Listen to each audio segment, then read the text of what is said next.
Երևան-Անկարա հարաբերությունների կարգավորման գործընթացն են քննարկել Հայաստանի վարչապետն ու Թուրքիայի նախագահը։ Ըստ թուրքական կողմի հաղորդագրության Փաշինյանը շնորհավորել է Էրդողանին անցած Կուրբան Բայրամ տոնի կապակցությամբ անդրադարձ է կատարվել Թուրքիայի եւ Հայաստանի միջև երկկողմ հարաբերությունների կարգավորման գործընթացին, ինչպես նաեւ տարածաշրջանային խնդիրներին։ Էրդողանը ասել է, որ Թուրքիայի եւ Հայաստանի հարաբերությունների կարգավորման գործընթացը շարունակվում է ուղղակի առևտրի մեկնարկին ուղղված քայլերի միջոցով։ Էրդողանի խոսքով Թուրքիան ջանքեր է գործադրում տարածաշրջանում խաղաղության եւ կայունության ապահովման համար եւ միշտ կաջակցի այդ ուղղությամբ ձեռնարկվող քայլերին։ Հունիսի 2-ին Հայաստանի գործարար համայնքի ներկայացուցիչները հատել են Հայաստան-Թուրքիա ցամաքային սահմանը եւ մեկնել Կարս, մասնակցելու Թուրքիայի գործարար համայնքի ներկայացուցիչների հետ հանդիպմանը։ Հանդիպման ընթացքում երկու երկրների գործարար համայնքները, որոնք ներկայացնում են սննդամթերքի, խմիչքների, շշալցված ջրի, հյութերի, մրգերի, ծխախոտի, շինարարության, զբոսաշրջության, ծաղկի արտադրության եւ այլ ոլորտները, ընդգծել են Հայաստանի եւ Թուրքիայի միջև առևտրի ոլորտում համագործակցության զգալի ներուժը եւ մտքեր փոխանակել ապագա համագործակցության հեռանկարների վերաբերյալ։ Շուշիի շրջանի Մեծ Շեն գյուղի Սուրբ Աստվածածին եկեղեցին գտնվում է վտանգի տակ։ Ըստ Արցախի մշակութային ժառանգության օմբուդսմենի գրասենյակը հազանգում է, որ գրասենյակի Պլանետ արբանյակային պատկերները վկայում են, որ 25 թվականի հոկտեմբերից մինչև 26 թվականի մայիսին եկեղեցու հարակից տարածքներում իրականացվել են լայնածավալ հողային եւ շինարարական աշխատանքներ։ Նշվում է, որ դրանք կատարվում են հուշարձանի անմիջական հարևանությամբ, ինչը կարող է վտանգել դրա ֆիզիկական ամբողջականությունն ու պատմաճարտարապետական միջավայրը։ Օմբուդսմենի գրասենյակը միջազգային կառույցներին, այդ թվում ՅՈՒՆԵՍԿՕ-ին կոչ է անում իրականացնել անկախ մշտադիտարկում։ Արտգործնախարար Միրզոյանը ստորագրում է Սյունիքի ամերիկյան ճանապարհի թրիփի վերաբերյալ Միացյալ Նահանգների հետ շրջանակային համաձայնագիրը։ Սա այն փաստաթուղթն է, որն օրեր առաջ միայն նախնական ստորագրության էր արժանացել, ինչպես պաշտոնական Երևանի, այնպես էլ Վաշինգտոնի կողմից, երբ ԱՄՆ պետքարտուղար Ռուբիոն Հնդկաստանից տուն վերադառնալու ճանապարհին միայն մի քանի րոպեով վայրեջք կատարեց մեր զվարթնոցում, հանդիպեց նախարար Միրզոյանի հետ, փաստաթղթերը նախաստորագրեց ու նահանգներ տարավ։ Հիմա վերջնական ստորագրություններով է այն հետ ուղարկել Երևան։ Այժմ արդեն ես էլ հայկական կողմի ստորագրությունները դրեցի,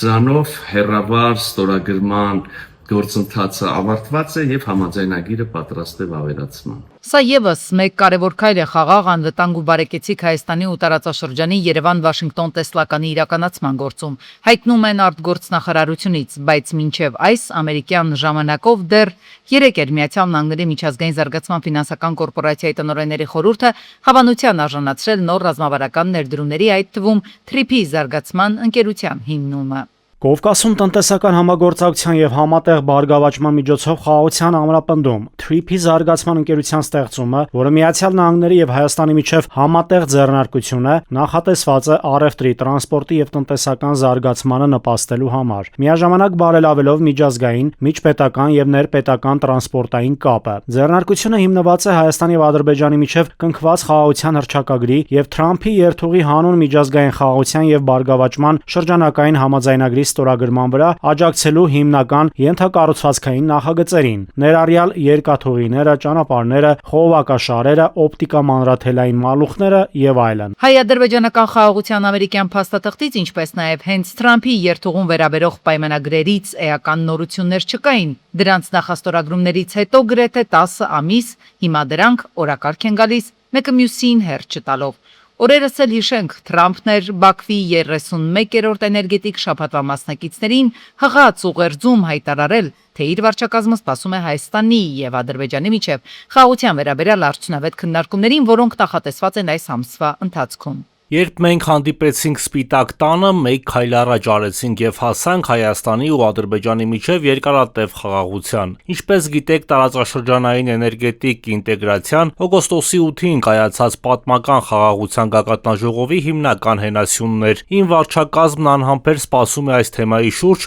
արդյունավետ քննարկումների հունիսին։ Համատեղ ջանքերը կնպաստեն խաղաղության ամրապնդմանը, բարգավաճմանն ու ավելի վստահ ապագա կերտելուն ինչպես տարածաշրջանի, այնպես էլ աշխարհի համար։ Նախորդ տարվա օգոստոսության պայմանավորվածությունների հետ կապված առաջընթացը փորձագիտական վերլուծական համայնքում կապում են Հայաստանի ներքաղաքական զարգացումների հետ։ Մասնագետներն ասում են, այստեղ անհնար է չտեսնել մեր երկրում սպասվող առաջիկա համապետական ընտրությունների շողքը։ Բնականաբար այստեղ արժեքների մասին չի, այստեղ լավություն անելու մասին չի եւ այստեղ խոսքը խաղաղության մասին չէ։ Խոսքը շահերի մասին է։ Միացյալ Նահանգները Հարավային Կովկասում ունի շատ շոշափելի շահ։ Խոսքը հատկապես թե քիմիական գոտի եւ ճանապարհ նախաձեռնությանը շրջանցելու, թե Ռուսաստանին եւ Իրանին դատաշրջանային լոգիստիկ հանգույցներից հեռու պահելու նախագիծն է, որը թուրքեր եւ ադրբեջանցիները անվանում են Զանգեզուրյան միջանց։ Մինչև Թրիփի համաձայնագիրը Հայաստանում եւ Միացյալ Նահանգներում տեղափոխում են վավերացման փուլ։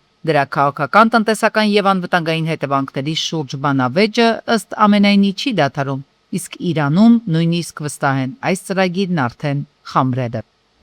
Հայաստանում զորակոչի շրջանակում զինված ուժերի համալրման ժամկետը կսահմանվի 2026-ի հունիսի 29-ից մինչև օգոստոսի 19։ Համապատասխան որոշումը ընդունվել է կառավարության նիստի ժամանակ։ Զինծառայողների զորացրումը կիրականացվի հունիսի 24-ից մինչև օգոստոսի 15։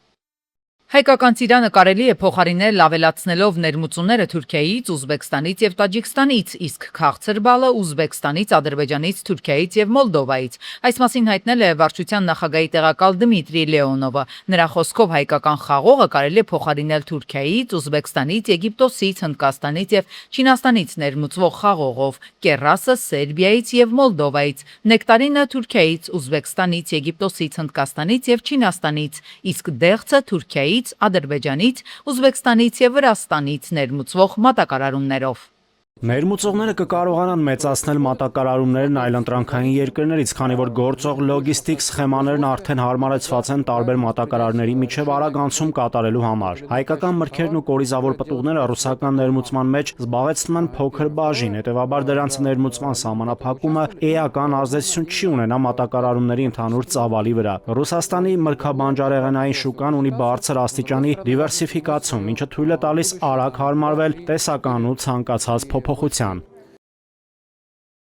Կառավարությունը որոշել է փոխհատուցում տալ ջերմատնային արտադրանք արտահանողներին հունիսին արտահանված թարմ միրգ բանջարեղենի եւ ծաղիկների համար։ Նպատակն է օգնել արտահանողներին, քանի որ Ռուսաստանը հիմնական շուկան է եւ կան սահմանափակումներ։ Փոխհատուցումը կտրվի յուրաքանչյուր կիլոգրամ արտահանված ապրանքի դիմաց, որպեսզի ընկերությունները կարողանան ավելի հեշտ գտնել նոր շուկաներ եւ շարունակել աշխատանքը։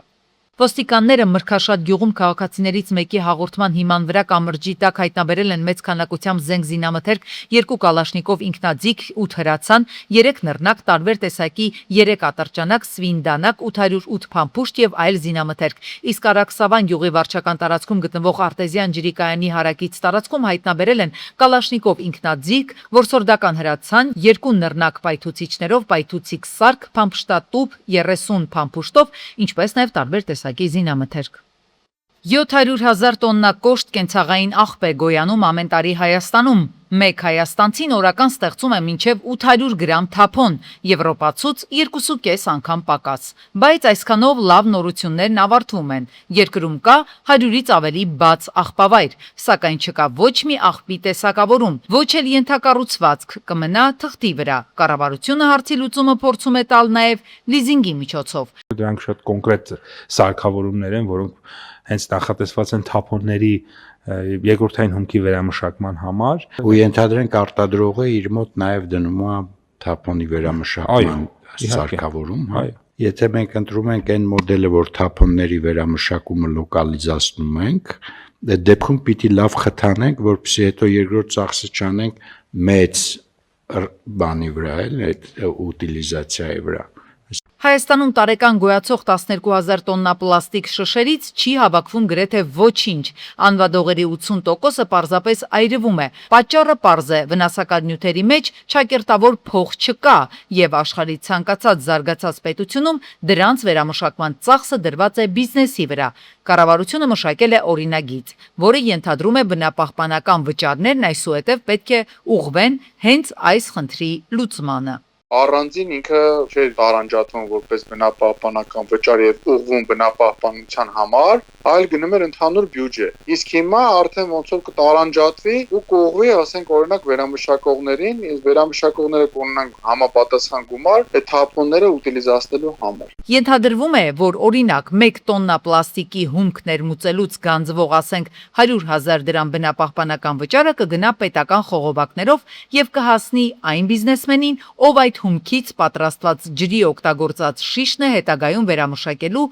եւ վերադարձնի տնտեսություն։ Օրենքի շրջանակում ստեղծվում է ԱՊԿ-ն, այսինքն արտադրողի ընդլայնված պատասխանատվության կազմակերպություն։ ԱՊԿ-ն ինքը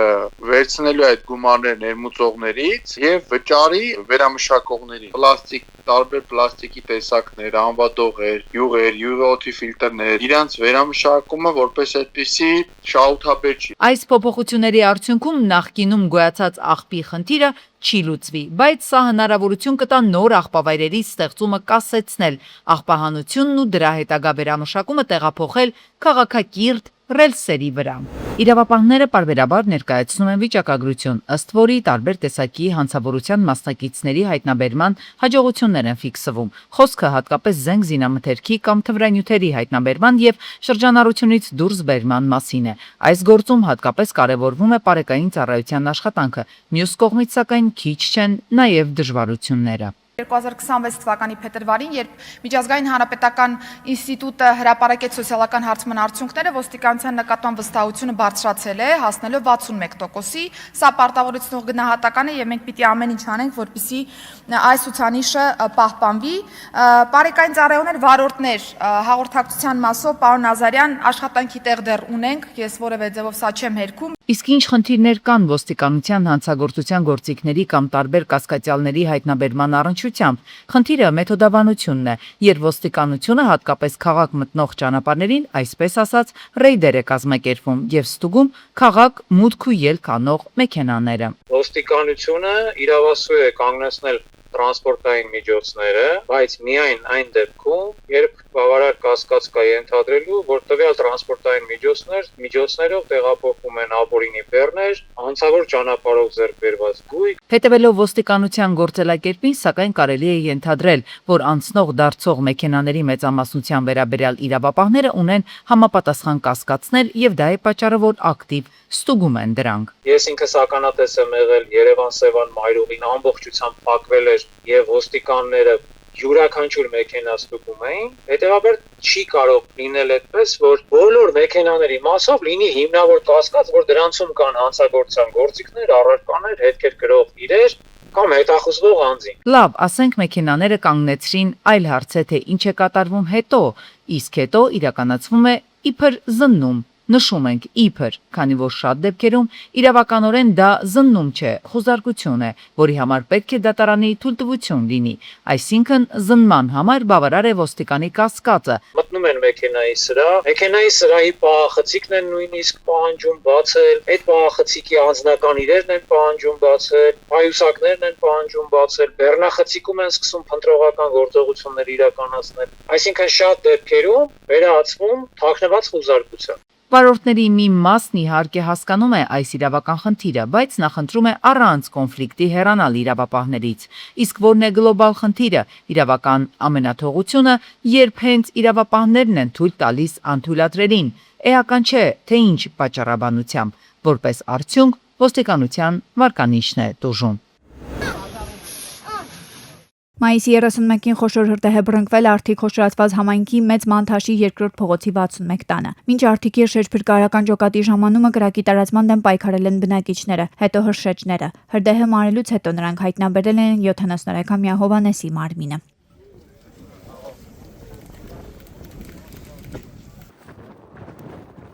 Մայիսի 31-ին Երևան-Մեղրի ճանապարհին Իրանի 62-ամյա քաղաքացին Պեժոյով դուրս է եկել երթևեկելի գոտուց, բախվել երկաթե պատնեշներին, հետո շրջվելով հայտնվել դաշտում։ Վարորդն ու 58-ամյա ուղևորը, որը նույնպես Իրանի քաղաքացի է, վնասվածքներով տեղափոխվել են Սիսիան բժշկական կենտրոն։ Վարորդն ու ուղևորը ամուսիններ են։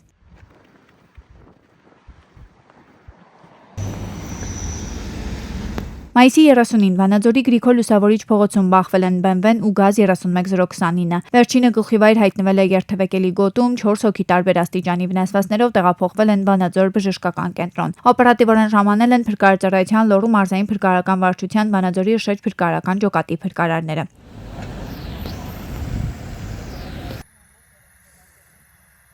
Մայիսի 29-ին Գառնի լանջազատ ճանապարհին Toyota-ն դուրս եկել երթևեկելի գոտուց բախվել քարերին, մի քանի պտույտ շրջվելով հայտնվել դաշտում։ 34-ամյա Արմանը, 25-ամյա Արշակը եւ եւս 1 հոգի վնասվածքներով տեղափոխվել են Աբովյան բժշկական կենտրոն։ Վիրավորներին առաջին օգնության են հասել քաղաքացիները, օպերատիվորեն ժամանած Աբովյան բժշկական կենտրոնի շտաբօգնության բժիշկների հերթապահ խմբերը։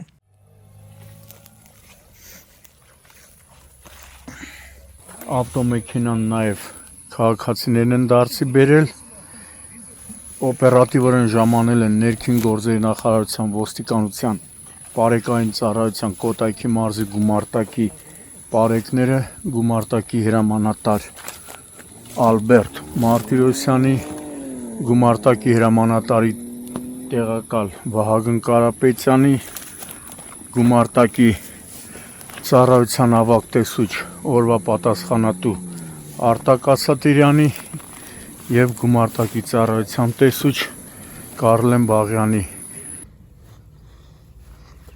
Նույն օրը աշտարակուջան ճանապարհին 37-ամյա Մարտիկը Մերսեդեսով դուրս եկել երթևեկելի գոտուց, բախվել պատնեշներին, քարերին, հետո շրջվելով հայտնվել ձորում։ Վարորդը վնասվածքներով տեղափոխվել է Արմենիա բժշկական կենտրոն։